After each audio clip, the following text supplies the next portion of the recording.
In the last episode, we asked, can all religions be true? We saw that even when the facts are the same, people come to opposite conclusions. Why? Because of something invisible but powerful: their worldview. A worldview is like a pair of glasses. You don't look at them, you look through them. They shape how you see everything, even when you don't know they're there. Two people look at the same evidence. One sees a fossil and says, millions of years. The other sees design and says, created with purpose. One sees suffering and blames God. The other sees redemption and thanks him. Same facts, different filters. Because the question isn't just what you're seeing, but what you're willing to accept. Jesus said something that cuts deep. They loved darkness rather than light. It wasn't that people couldn't see the truth, it's that they didn't want to. Because truth demands change, and change costs something. Here's the hard reality. Most people aren't reasoned into their beliefs. They're comforted into them. They believe what fits their lifestyle, their friends, their culture, their pride. Truth becomes optional, as long as life feels manageable. But God isn't asking if life feels manageable.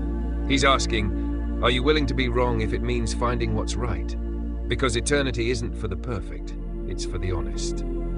Are you willing to admit that maybe you've misunderstood God, misjudged the Bible, trusted a religion more than His word? Are you willing to let go of what's familiar, to discover what's true? Because that's the real test, not how smart you are, but how humble. Jesus didn't say you must prove me. He said, follow me. Because he knew, the ones who follow the truth find the truth, and the ones who demand certainty before surrender never do.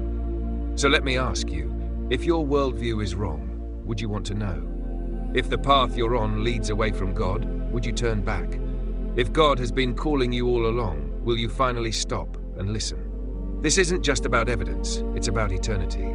And eternity belongs to those willing to seek, even if it hurts.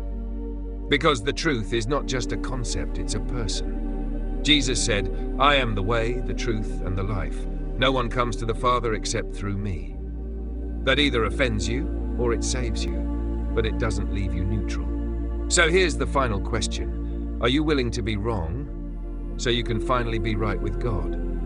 We're just getting started. In the next episode, we'll explore the evidence for Jesus himself, who he really was, what history confirms, and why your answer to who he is will echo forever. So what do you think? Are your beliefs built on truth, or just what you've always heard? Let's talk about it. Join the Comment Waterfall and let truth rise to the top.